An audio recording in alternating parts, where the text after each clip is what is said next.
do the cash walk, do the cash walk. Hey, I'm leaving flaming footprints on the asphalt. Pop your collar, twist your wrist, do the cash walk. I'm dropping dollars while you're wishing on a scratch off. My hollow mama list, she just hit the jackpot. I'm leaving flaming footprints on the asphalt. Pop your collar, twist your wrist, do the cash walk. I'm dropping dollars while you're wishing on a scratch off. My hollow mama list, she just hit the jackpot. I'm leaving flaming footprints on the asphalt. Pop your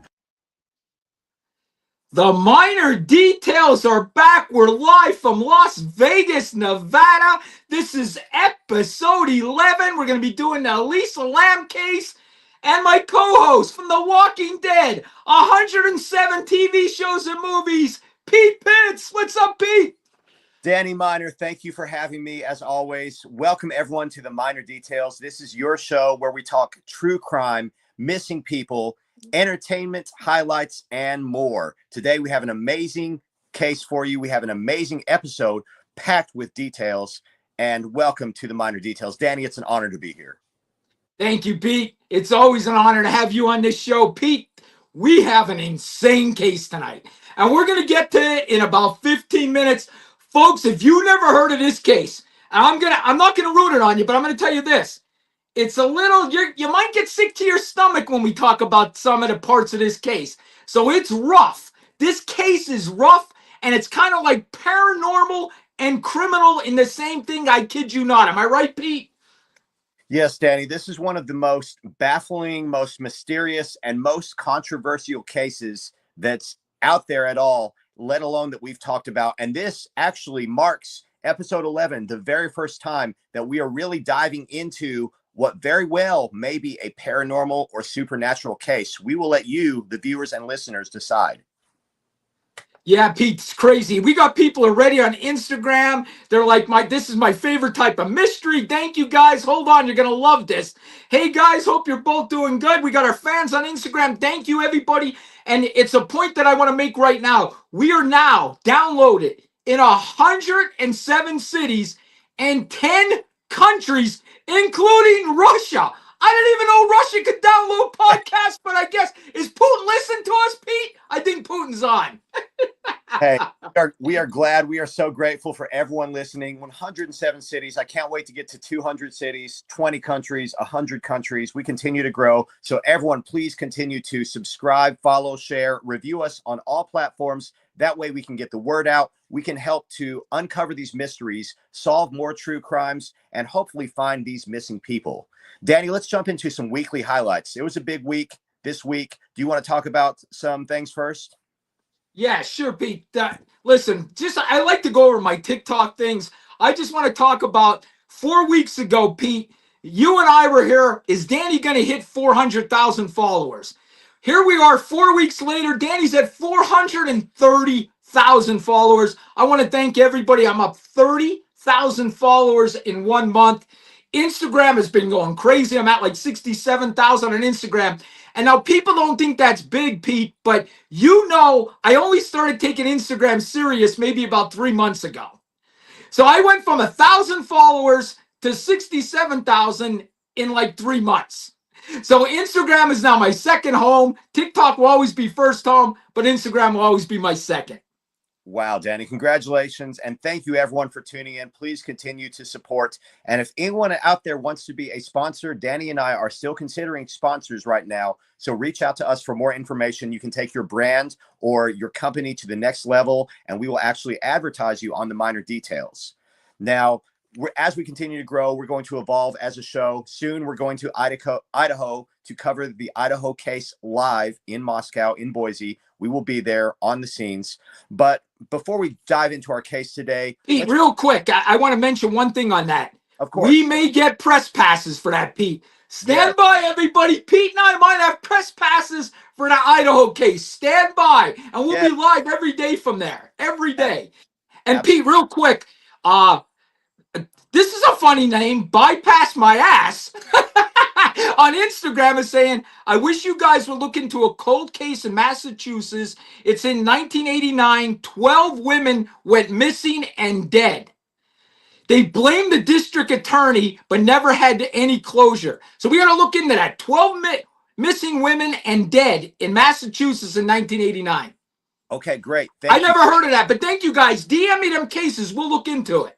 Yes, we appreciate that. And we will get back to everyone who is sending us DMs. Please give us more suggestions, comments, and feedback. And I'd like to remind everyone to join the Facebook group right now, The Minor Details, where you can share the cases you want to hear, as well as find information on the missing people in all of our missing person spotlights every week. We'll have that in just a moment. But Danny, a couple more weekly highlights. Man, what a week. Today, let's just say rest in peace or condolences to all those injured in the shooting at FSU, Florida State University in Tallahassee. That just happened today, hot off the press. What are your thoughts on that, Danny? Pete, here's the thing. I don't know if a lot of people don't know this, but I am an active shooter trainer. I taught active shooting training for over 10 years. I've taught over 50,000 people how to survive an active shooter. I did auditoriums with 10,000 people, and it's not for cops. I taught how the individual, the ordinary individual, if they're caught in an active shooting situation, how to survive this. And you know, Pete, it just continues. Our government does nothing to help this. Nothing. Like the Republicans are going to say it's mental health. The Democrats are going to say it's gun control. And neither of them are going to do anything. Something has to be done, Pete. Something on either side. Work together. Come up with some kind of solution. That's all I say. I'm pro-gun, guys. I'm pro-Second Amendment. But we should come up with some realistic things how to stop this.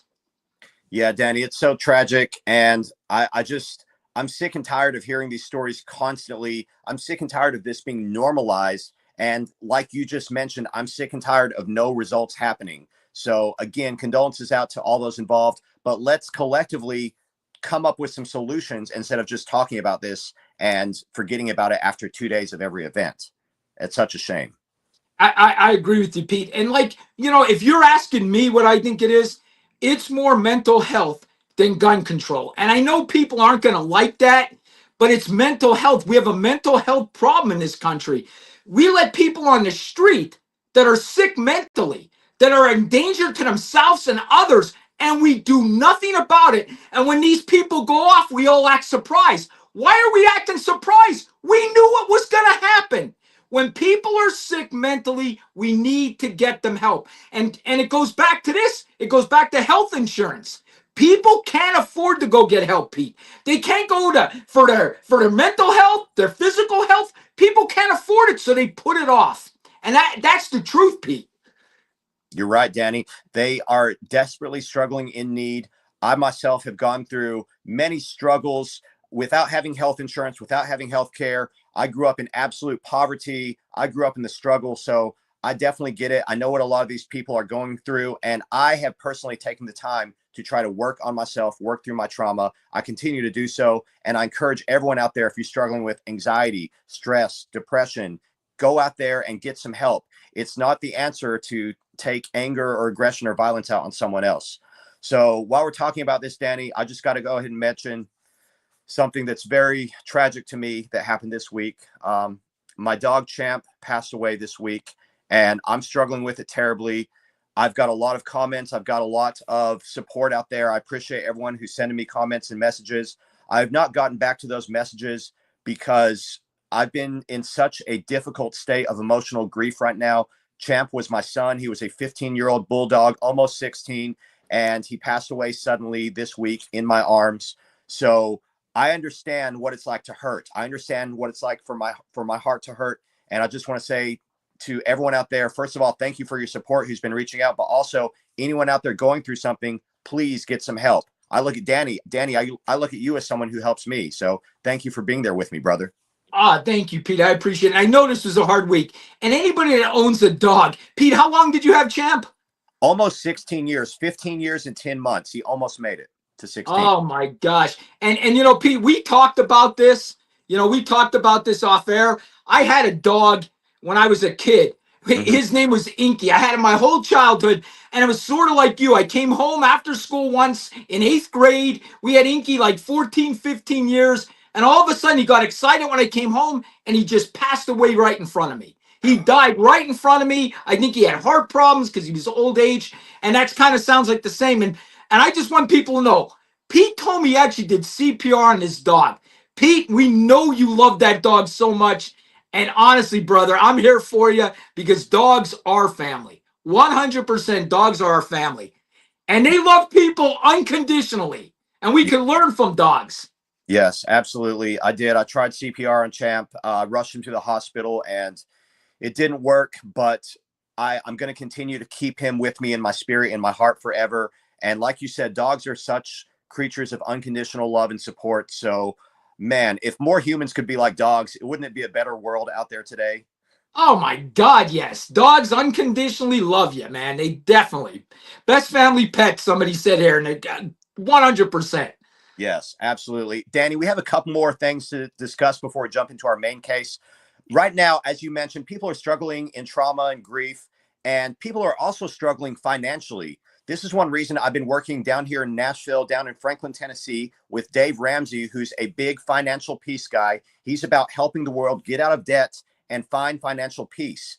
Danny, do you know how many people in America are claiming to struggle right now in personal financial crisis? Do you have a guess? I'm going to guess, Pete, it's probably more than we think. I'm going to say 70%. So at least 86 million Americans claim that they are in some degree of personal financial crisis. And over 60%, Danny, say that they do not have even $400 put aside for an emergency. So we are in trouble right now. We are struggling. Money is not the most important thing in life, but it does affect everything important, such as mental health. And Danny, this is why we have the show, because many of these criminals are committing crimes like robberies, kidnapping, because they're struggling financially. So imagine a world with financial healing instead of a world where we're sending celebrities to space, like we did this Katy Perry and Gayle King. Listen, and listen, I'm sorry, guys. I am not a fan of Katy Perry at all. I think she's obnoxious. I think she's like, look at me. The best thing American Idol did was throw her off the show. I said what I said. But her and Gail and them, they're going to go for an 11-minute space ride that cost $1 billion when we have homeless on the street. Homeless veterans, homeless children, and they're gonna brag about how they went for a fucking joyride, and we should all be impressed by their joyride. We're not impressed. We're not impressed by rich people. We're sick of it. People are broke and hungry. They don't want to hear you going for a fucking joyride. Sorry. Yeah, and all that money could have been spent better. We have 653,000 homeless people in America, 150 million homeless people worldwide, and about 1.6 billion people in the world are without adequate housing. That's almost 1 in 5. 19% of the world doesn't have adequate housing. So come on, why are you all blowing money on stupid stuff? It really makes me upset. And that Gail was like, I can't think of her name. Oprah's fair friend, Gail. She's like, Gayle oh my gosh, you should be impressed by my heroics. Your heroics! Going for a ride. Okay, next time I go on a roller coaster, Pete, give me an award for heroics. Seriously, stop your bullshit. Because it was nothing but a joyride, and you spent millions, maybe billions of dollars that could have helped the homeless and children. So, Katy Perry, we don't care about you. Okay? You made a good Las Vegas song. That's about it. Yeah. You know, I care about, Danny. I care about people and celebrities who are doing good things in the world, such as someone in our entertainment spotlight, Connor Price, who I met last night. And someone commented on the shirt I'm wearing. This is a Connor Price shirt. This is a Connor Price VIP I'm wearing. He is a excellent up and coming hip hop artist. He's got 2.4 million followers on Instagram. He's also an actor. He's been in The Rookie, Cinderella Man with Russell Crowe, CSI Vegas, Chicago Med, and more. And guess what? This guy, Connor Price, he actually does family friendly hip hop content where he's trying to encourage the youth to a more positive direction. I love that, man. And the show I love that too, Pete. Yeah, I love that too, man. Absolutely. 100%. Yes. And someone else who's doing good in the world is Mr. Beast. Shout out to the football behind me. That's the Mr. Beast football. He just tried this Mr. Beast experience in Vegas at Resorts World. Unfortunately, they claimed it was not a big success, but at least Mr. Beast is trying. He's doing good in the world. He's making efforts, unlike these girls going out to space. Whoop-de-doo. They go to space, you know? And listen, Pete, for some reason, I live in Vegas. For some reason, Resorts World gets a lot of flack. But I'm going to be honest with you. I like Resorts World. I think it's great. I get free parking there because I went up a level on the card. So I get free parking there. But I'm going to be honest with you. I like the place. It's very fancy. It's a little bit of price, but it's nice. I think it gets a bad rap. Yeah, I love Resorts World. It's so nice and new and pristine. It's really a beautiful resort, but maybe they have some kinks to work out. We're going to jump into our missing persons in just 1 second, and then our main case, Elisa Lam. But I want to mention one more thing in entertainment. The Easy's Waltz director, Danny and I worked on the movie Easy's Waltz with Vince Vaughn and Al Pacino. The director, Nick Pizzolatto, is getting a lot of flack right now for being told that he needs to cut scenes out of this movie. Danny, you've heard about that, right? Yes, I looked it up today because Pete, I want to see if me and you made the cut in this movie. If anybody don't remember, me and Pete are in this movie together. It's called Easy's Waltz. You will definitely see us. I believe we were in a lot of scenes, so we're hoping we're on it. But yeah, right now they're arguing about cutting scenes. That's why the movie hasn't been released yet. Hopefully soon, Pete. Hopefully soon. Yes, absolutely, Danny. I see in the comments someone's asking about Connor Price. Yes, just Google Connor Price. You can see the pictures of myself with him on Instagram, and he's an amazing guy. I see the comments lighting up on YouTube as well. Did we really land on the moon? We have so many good topics to talk about in the future, so keep the comments coming.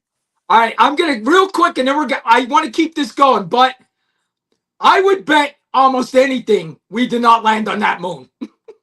Okay? Because they basically went to that moon with something like this, Pete. Okay? And there was some tinfoil off it, and somehow they landed this on the moon. I don't believe it. And somehow our president talked to them by a landline while they were on the moon. Now, how did that happen when I'm fishing down at Lake Mead and I can't get coverage? I can't call my family from Lake Mead, but the president back in the 50s or whatever called the moon. He called the moon. Don't believe it. Growing up in school and hearing that story, my biggest question was, why don't we go to the moon again? And the NASA scientists say, we lost the technology to go back. Get out. That's what I heard, yes. Oh my gosh. Anyway, let's keep it moving, Danny. We will talk about the moon landing in future episodes, but Yes. as we are short on time, let's talk about our missing person spotlight. Danny, do you want to start us off?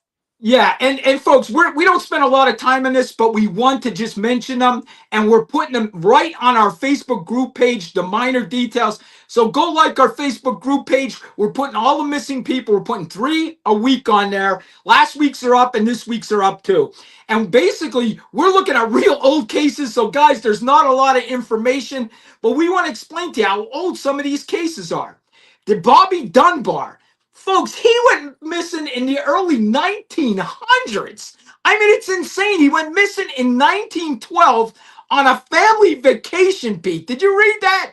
And then they thought they found him, but it was another boy through DNA. It wasn't their son.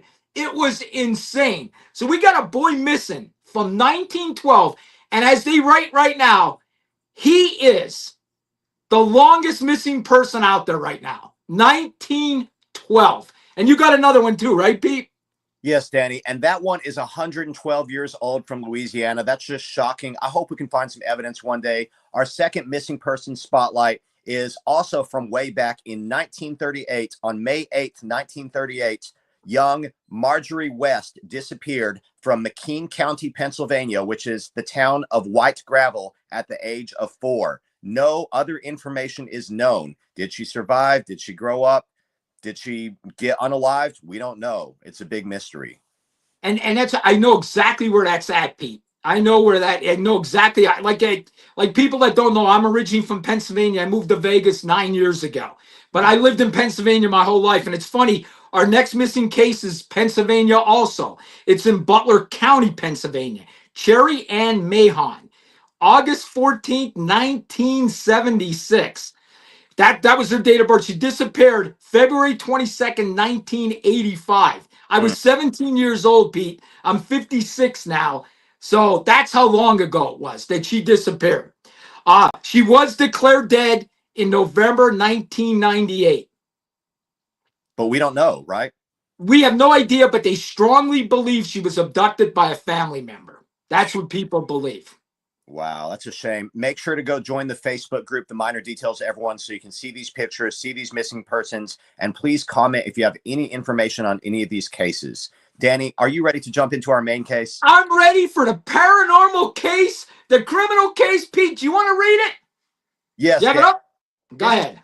shocking cases I've ever seen in my life. Netflix actually made a documentary about this crime scene, The Vanishing at the Cecil Hotel. So today we're going to talk about young college student Elisa Lam and the notorious and mysterious Hotel Cecil in Los Angeles, California. Now, this crime took place in 2013, but Hotel Cecil has a history going back to the 1920s when it first opened. Man, I tell you what, I want all of our listeners and viewers to make sure you watch the video as you're listening to this podcast, because you need to see the actual video footage of Elisa Lam in the elevator at Hotel Cecil to understand what we're talking about. This is a mind-blowing case, Danny. Shocking. And maybe paranormal. It's totally shocking, folks, this case. And I just want you to know that this Cecil Hotel where this is at, it's not far from Skid Row, when they call Skid Row in Los Angeles. So this girl was 100% in a very dangerous place in Los Angeles. And I don't know if she knew her parents they're from Canada originally, but they're originally from China. Am I right? But they moved to Canada. And she was going there on a vacation by herself. Yes, Danny. So this young college student, she was 21 years old. She was born in 1991, of Chinese descent. Her family was from Hong Kong, and she lived in Vancouver, Canada. She went to University of British Columbia in Vancouver, and she wanted to just travel. She wanted to take a California trip. So she went down. Her goal was to go from San Diego, LA, then Santa Cruz, and then San Francisco. Sadly, she only went to San Diego and LA before her life was taken way too short. She never made it to Santa Cruz or San Francisco. Tragic. Yeah. And Pete, she stayed at the Cecil Hotel. And I think you brought this up even before we went on air. We had 2 serial killers. Am I correct? That stayed at the Cecil Hotel? Yes, Danny. The Hotel Cecil has a very large and mysterious history of deaths, occurrences, and a lot of people say supernatural and paranormal phenomena going on. The Hotel Cecil opens downtown Los Angeles in a dangerous area, as you add, that's riddled with drugs and crime and violence. Now, it's gotten a little better in today, 2025, but back in 2013 and before, it was terrible. Hotel Cecil opened in 1924, and there's at least 16 to 18 deaths that we know of that took place in the walls. Plus, who knows how many others. But like you just mentioned, 2 serial killers lived there, convicted serial killers, Richard Ramirez, who was known as the Night Stalker in 1985, as well as Jack Unterweger. They both stayed and lived at this notorious and mysterious hotel. Very dark, very spooky. Very spooky. And Pete, people would just jump off the building too. You had people kill themselves by jumping out the windows and stuff. This building has a history of death and paranormal. And folks, when we get into this case, we're talking paranormal here. Hang on. Go ahead, Pete. Yeah, absolutely. So as we're just discussing the Hotel Cecil, we'll tell everyone out there that they attempted to revamp the look of the Hotel Cecil. They attempted to revamp the name because it was being notoriously known as a dark and sinister place. It was known as a drug haven. It was sometimes the rooms were being subsidized to homeless people or crack addicts. So it was a very shady hotel. A lot of people didn't want to stay there. They were losing business. So they revamped after 2007, and they came up with a new concept called Stay on Main LA. Basically, they wanted to have 2 separate brands under the same hotel building, and that's how they marketed to young Elisa Lam. That's how they got her attention. They were just putting out on the website, Stay on Main. They weren't telling you that you were actually staying at the notorious Hotel of Death, Hotel Cecil, but what they did was book 3 separate floors. The 3rd, 4th, and 5th floor were all known as the Stay on Main floor. They even had a dedicated lobby and a dedicated staff with different uniforms. So they tried to differentiate from the Hotel Cecil, but as we all know, Danny, that did not happen. That did not work. Listen, I've never been there, Pete, but the way I see it, it's like a drunk hotel, right? If you're on drugs, you get a room for the night, or you can stay weekly. Am I right? That's what kind of place it is. That's why it's dangerous. Yes, definitely. And very cheap, very inexpensive. There are 50 floors in the Hotel Cecil building, but there is no 13th floor. That's interesting to notice. I don't know why, but a 13th floor there. They just didn't. But anyway, Elisa Lam booked stay on Main. So she didn't know she was staying in this notorious, dangerous hotel. However, the hotel shares 2 common elevators. They don't have separated elevators for stay on Main and Hotel Cecil. That means the college kids and the youth hostel students are all sharing hotels with the serial killers, the murderers, the homeless people, the drug addicts. So, man, I would not want to stay there. We might have to do a show from there one day, but I definitely do not want to spend the night in that place. Absolutely not. Pete, I believe they finally closed that place down, but I could be wrong, but I think they did. You know what? I think it should have been closed down before this case took place, and maybe we would have had we would still have Elisa Lam with us today, because exactly what she was getting herself into.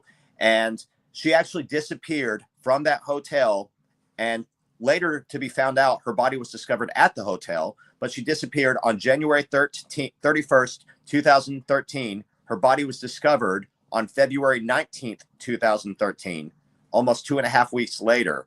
And do you want to tell the viewers where her body was discovered? When she went missing, no one knew. They searched low. Danny, where did they finally find the body of Elisa Lam? Listen, guys, you might want to get a bucket when I tell you this story, because you might, or you might have to run to the bathroom when I tell you this. But how they found out where she was, folks, people in the hotel were saying the drinking water tasted funny. It was brown. It smelled. And people at the hotel started complaining to the desk. They went up to the water tank and they found her floating dead in the water tank.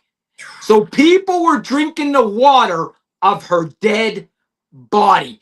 Pete, I can't even think of anything more disgusting. I can't even think of it. Wow, Danny, this is a shocking and horrific case.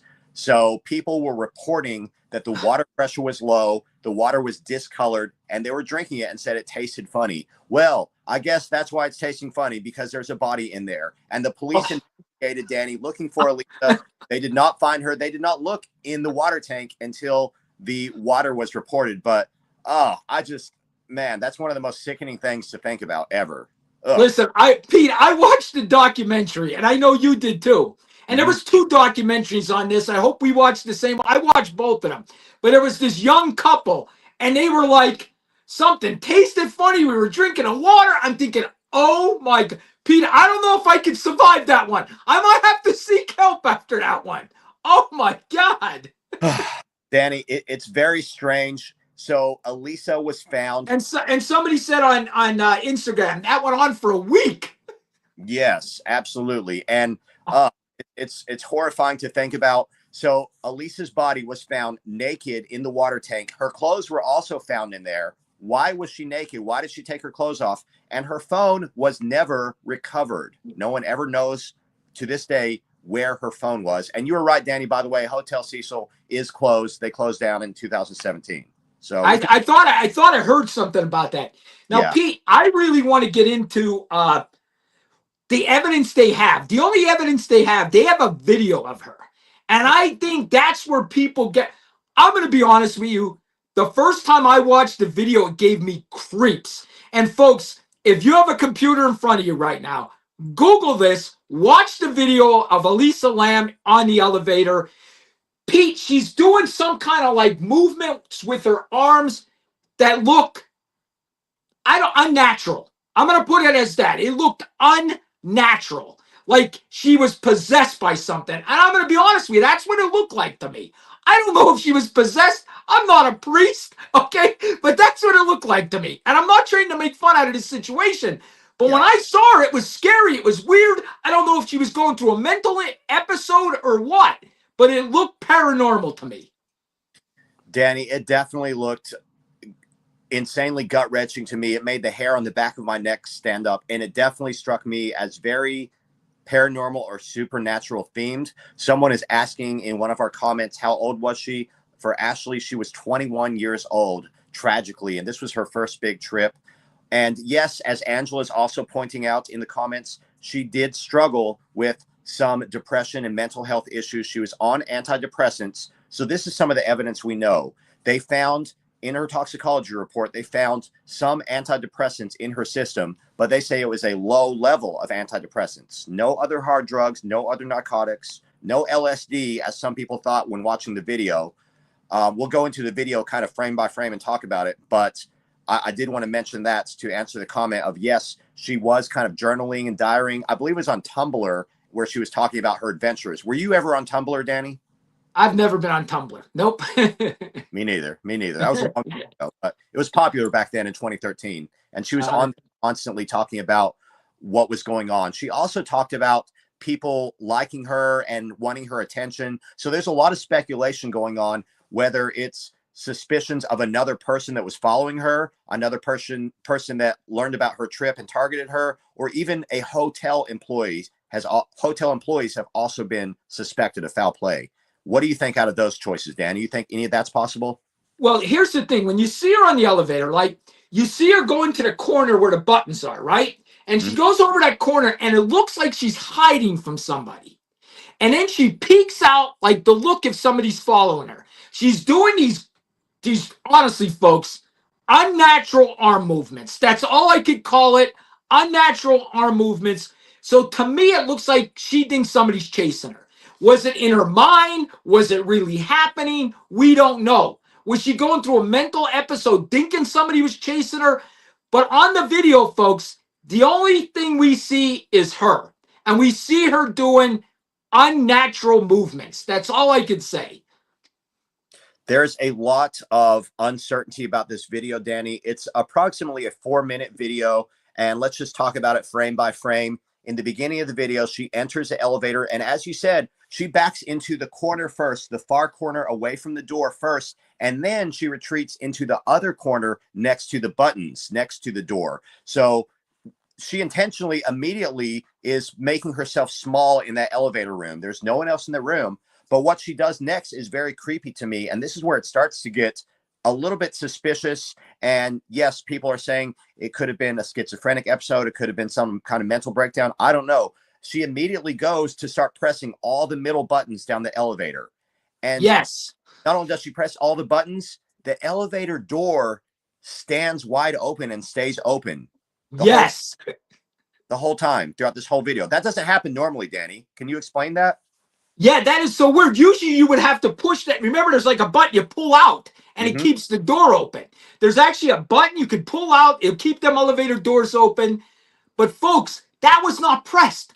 Why was the elevator staying open after she pressed all the buttons? Why was she doing, honestly, exorcist type of moves in the elevator? I'm going to say what it was. To me, I don't even know how she was doing the movements with her arms. It was weird. It was strange, folks. I'm not saying it was paranormal, but it was something I never seen before. I'm going to say that. I agree with you, Danny. It was definitely so strange and unusual that it struck me as something paranormal. Angela in the comments says, yes, the elevator door scene was wild. It was like there was a ghost. It was almost like a ghost was either holding the door open or a ghost was standing outside pressing the button and holding the button. And as the video goes on, you then see after Elisa presses all the buttons, she steps out of the elevator. She steps back in. Then she steps out and she does a weird side step where she steps forward like 2 steps and then back, almost like she's doing like a little dance or a square dance or like almost I would call it like a chant type move, like a chant with her body and her movements. And then the freaky hand movements start a moment later. Man, it is just creepy. I don't know what you all believe out there, but if there's anything that was ever paranormal, I think that this case is definitely one of those that we should consider. Pete, listen, I'm thinking back. Could you imagine the detectives that got this video from the elevator? They're sitting in their investigation office. Let's see what we caught on tape. And they put this in and they see her doing this. These cops had to be like, what the fuck did we get into? That's what they had to be thinking, Pete. I know if I was the detective in that case and I saw her doing them hand movements, I'd be thinking, Mother of God, is this the devil? Is this paranormal? Is this possession? Because, folks, I'm going to be honest with you. It's the first thing I thought of, and it's the first thing you're going to think of when you see the video. It's the first thing. I hate to say it. You're right, Danny. And Angela makes some more good points in the comments. She said, maybe it seemed like it could have been a ghost, but could a ghost have put her there in the water tank? And also, Angela says there could have been footage of the hallway that they're not showing. They say there's no footage there, but I want to know what was right outside that doorway. What was right outside that elevator? Was it a person, or was she seeing things, or was she possibly possessed? That's another thing that a lot of people are suspecting. And you know what, Pete? We would have more answers if this happened in 2025. But this happened in 2013. So all we did was have cameras on the elevators. We didn't have cameras in the hallways. We didn't have cameras on the exits. Nowadays, we would know what happened because there'd be cameras everywhere where you didn't have that back just a few years ago, just, 11, 12 years ago. You didn't have that. Yeah, definitely for safety and security. We're realizing that footage of these popular businesses and buildings is very important so we can see all the angles. But what some people see in this video, and this was mentioned on the Netflix documentary, Danny, I mentioned it to you in our pre-show talk. When she steps out of the elevator after doing her strange hand movements up and down, she then steps out of frame outside into the hallway to the left of the elevator. Now, just for a moment, when she's stepping out of frame, some people are speculating that it looks like there's the tip of a black shoe that steps into the frame. When I saw the video, I just thought it was the back of her heel, the back of Elisa's own foot that was still on the very edge of the elevator. But some people are saying, no, they think that's another shoe from another person that was standing right outside the elevator. It's really freaky to think about, because if you're just thinking about this creepy, weird guy, if this was another person just standing there, like leering right outside the door, man, that gives me the creeps and the shivers just thinking about it. Oh my God, Pete. And you know what? I just thought of something. I got to mention it. They made a movie, not about this, but sort of about this. It was called Dark Water, where this apartment building was drinking all of this water that tasted funny, and it was the same thing. I assume they got it from this story. I'm assuming that's what they did. I mean, it did. I can't even think of anything more disgusting. But Pete, I don't think that was somebody else. I think it was her heel. I think the same thing as you. Could it have been a ghost? Could it have been another person? Of course. But Pete, my biggest thing is, how did this girl get no clothes on and in a water tank? Yes. Right? How?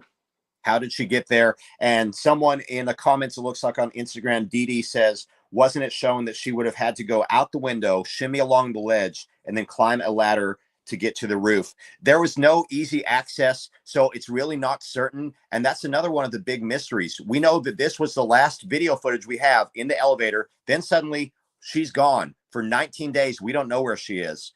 But later on, we find out that she was in the water tank. The LA coroner ruled her cause of death accidental drowning with bipolar disorder as a factor.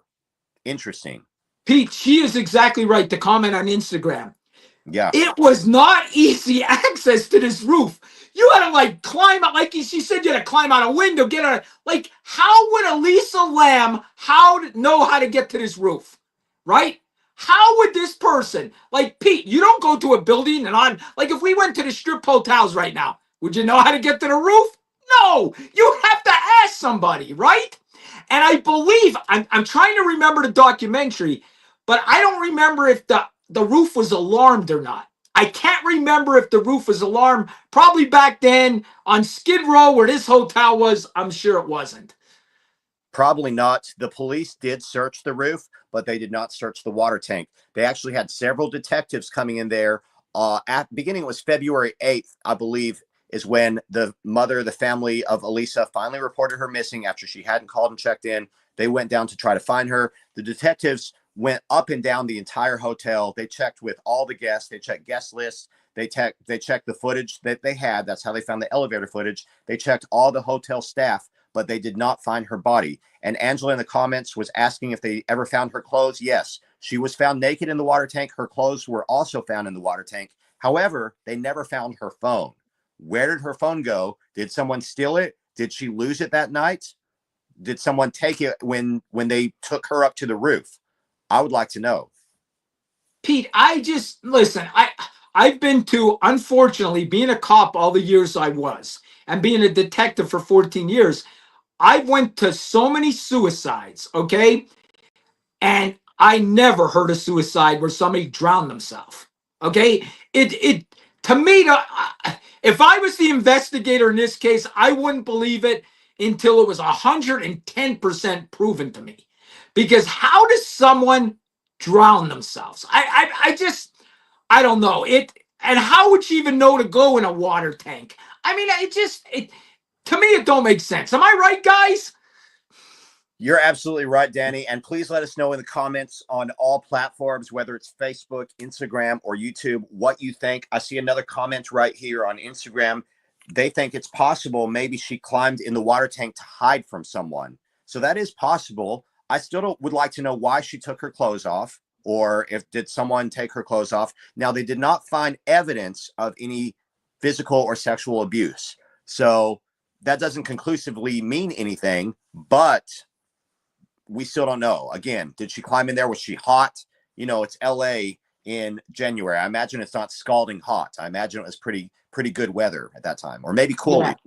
I can tell you this, and I don't want to be graphic, but we've been graphic enough on this. But I'm going to tell you, drowning. I think I mentioned this an episode before. Drowning really does a lot to the body. It does. Unfortunately, it blows the body up. So the body blows up. It disfigures the body till the body doesn't even look human. And her being in there for 19 days, it had to be bad, Pete. It had to be really bad. I just don't get, I don't know. I guess if she went in there to hide, she probably couldn't get out then and drowned, right? If she jumped in there, she probably couldn't get out. If she jumped in, obviously, if the police investigated, it leads me to believe that they would have seen if there was an access hatch that was still open. And if so, if she jumped in there to hide, it would have seemed that she would have had to close the access hatch herself with some kind of handle. I'm picturing like a submarine type bar or wheel or something. I don't know if it had that, but it's a lot of uncertainty. And like Angela says in the comments, again, back to the elevator door, why in the world did the elevator door never close during this 4-minute video? It was open for almost 4 minutes long while Elisa is doing very, very weird movements and acting very, very suspiciously. And then the door finally closes. The video's over after we don't see her, after she disappears. And listen, I'm not, and please, people out there, I am not blaming her parents at all for this, but the girl had some mental issues. That has been said. Somebody should have went with her to LA. Honestly, I mean, if you think back at this, there is mental health issues with her. Somebody should have, definitely a young girl, 21 years old, in that part of Los Angeles should not have been there. I hate to say that. Yeah, definitely. She definitely should not have been in that dangerous area. You know, I'm all for traveling, but at the same time, you got to have a buddy system. You know, this reminds me of Sudiksha Kanonki in the Dominican Republic, which we talked about a couple weeks ago. Feel free to go check out that episode if you haven't heard it yet. But there's just so many suspicious factors. And again, yes, to bring it back to her, why was she not traveling more safely? Maybe it was because of her mental condition. Maybe it was because of her depression and the anxiety and the bipolar disorder that they say was a factor. But I don't think it explains all those weird movements. To me, it's just a little too supernatural for us to just discount it with only a mental factor being at play here. What do you think?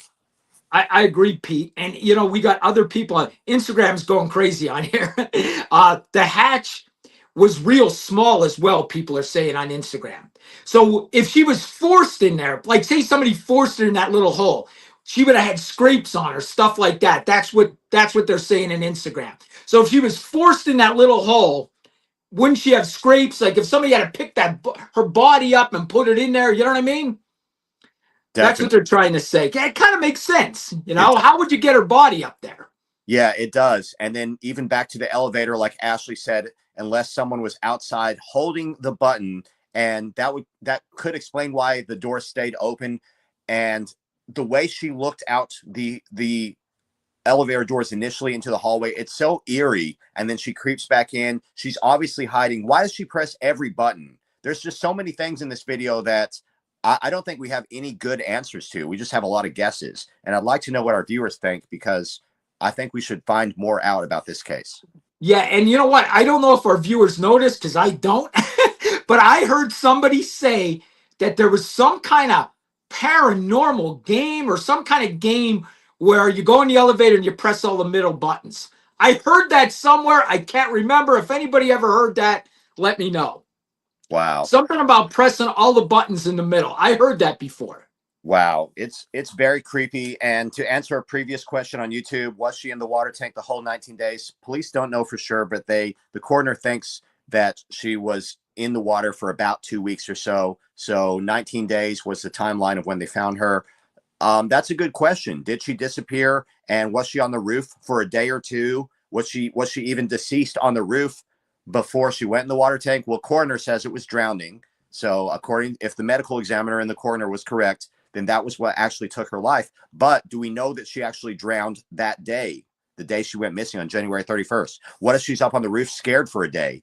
Or what if she's somewhere where there's no cameras in that hotel scared for a day? Because one of the hotel staff members actually said that they reported seeing Elisa in an area of the hotel that she was not supposed to be in. And they told her, you're not allowed to be here. You need to go back to your room. That was the last time any staff members reported seeing her alive.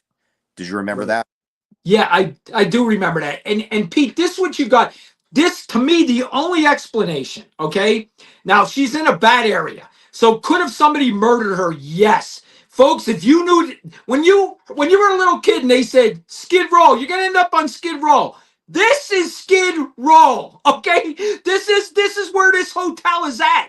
This is not far from, this is a bad part of LA. So could she have got murdered? Yes. But the second thing is, Pete, what you got to think is she had this episode. Somehow she's roaming this hotel. She's acting crazy. Somehow she gets to the roof. And does she jump in this water tank and then can't get out? Like, did she accidentally kill herself? Did she jump in there and then unable to get out? Somebody in the comments on Instagram, do we know if she knew how to swim? I don't know. We don't know that. That's probably something that the cops hopefully got from the parents, Yeah, definitely. And like you said, this was such a dangerous area of Skid Row. There are thousands and thousands of homeless people in this area, just tense and tense. Lots of drugs going on, lots of crime. So yes, there were shady people that already lived in this hotel and stayed there. It's interesting to note that when Elisa first checked into the hotel, she again booked the stay on Main sector. So she didn't know she was staying in the notorious Hotel Cecil. And they actually put her in a hostel style room with 2 other girls. Now, after a couple days with those 2 other girls, the 2 girls reported to the hotel staff that Elisa had strange behavior. So therefore, the hotel staff put Elisa in a room of her own. Now, that's something to note that could give a little bit of a hint to her mental condition, because she was behaving strange. But then again, she was known for this depression. She was known for this kind of rants and raves that she had on her Tumblr account. So yeah. And Pete, think about this though. I mean, 21-year-old girl staying at that drunk drug hotel. I mean, honestly, anything could have happened to her.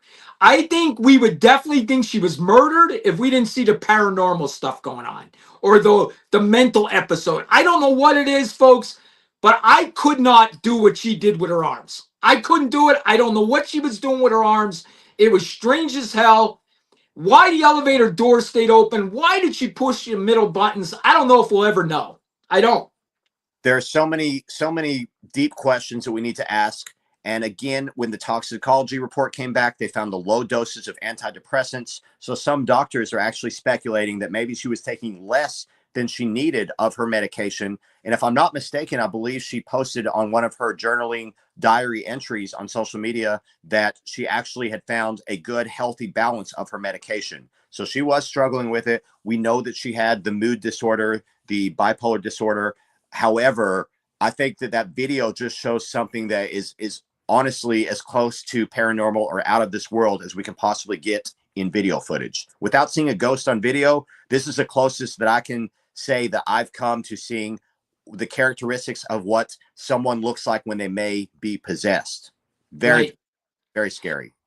I don't know if you know this, Pete. I haven't mentioned this to you, but I have a friend that's an exorcist. Wow. I've been on he's a priest. I've been on his podcast. He actually had a show, I believe, on A&E called The Exorcist, or who's that big horror movie guy? I can't think of the horror movie guy. Big name. I can't think of he has horror movies. It's But probably anyway, what? Eli Roth. Eli. Okay, yeah. Yeah, Eli Roth sponsored this show. It was called The Exorcist, and he was part of this show. It's an 8-episode season. He lives here in Vegas. I made friends with him.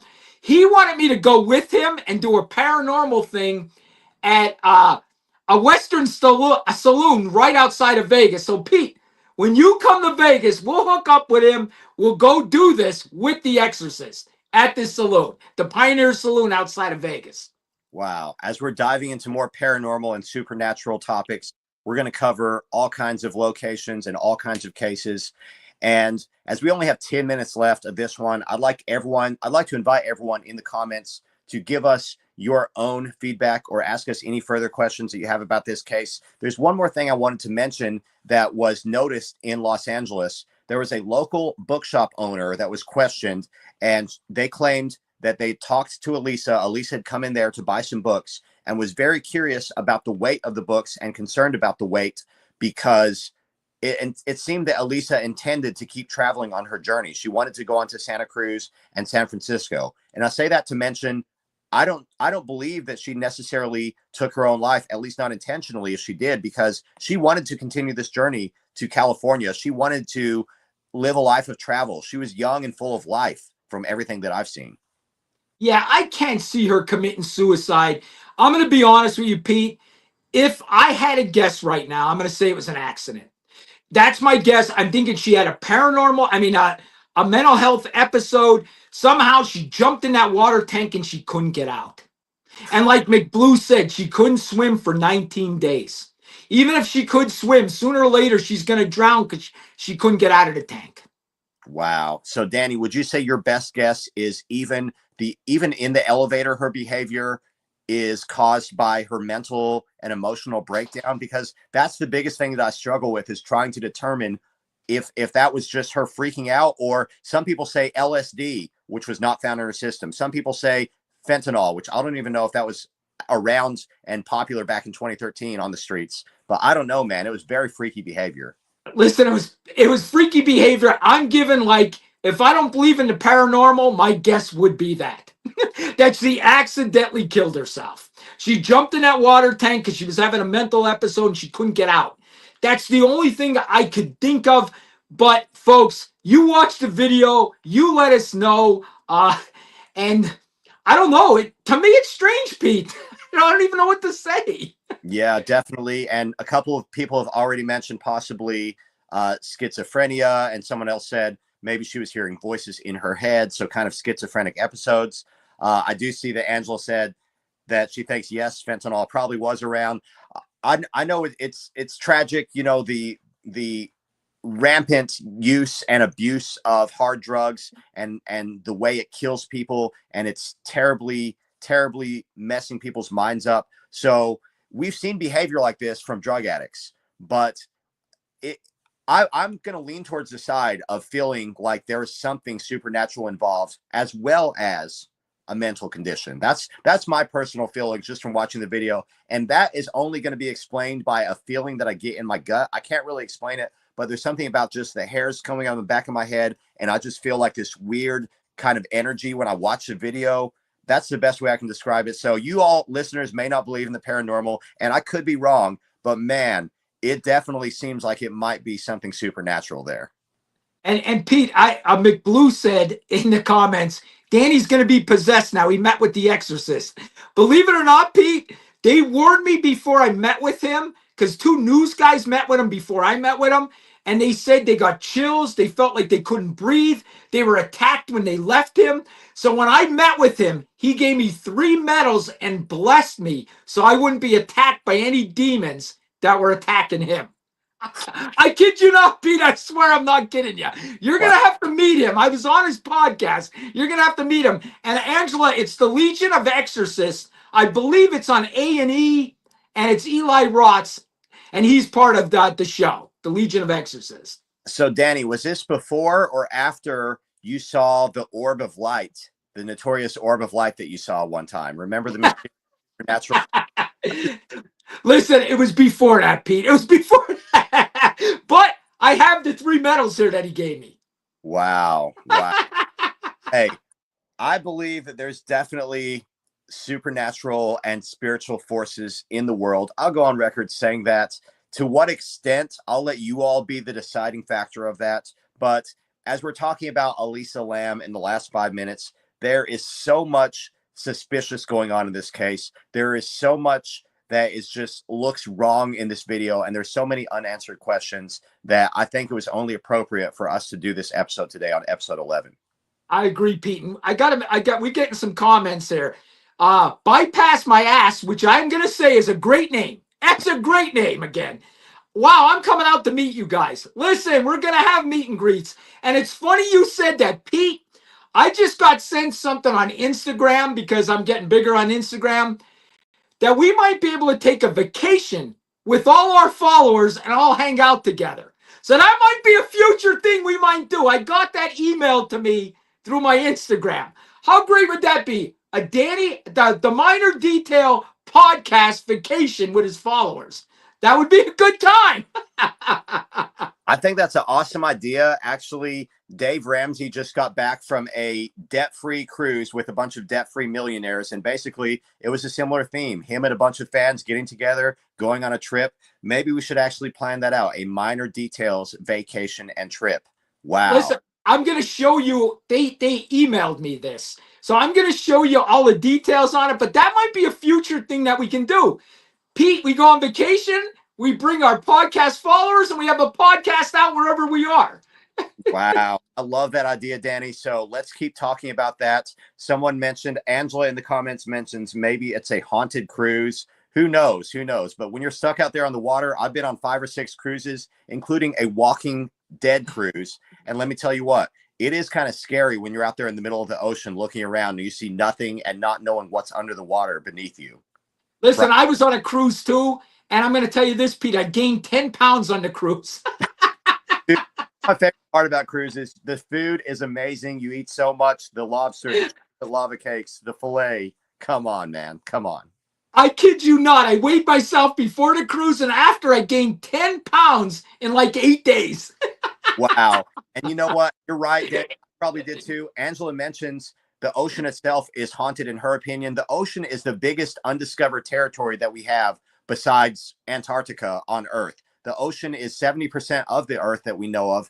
And man, we don't even know what else down there. So we'll talk about that more as we talk about future topics, as well as everything else that was mentioned in this show.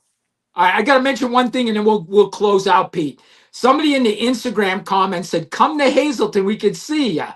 Listen, I am coming to Hazleton in a couple of weeks. Okay, I will be there. I'm going home to see my grandson and everything, but I always end up going to Cousin Joe's Bar in Cunningham.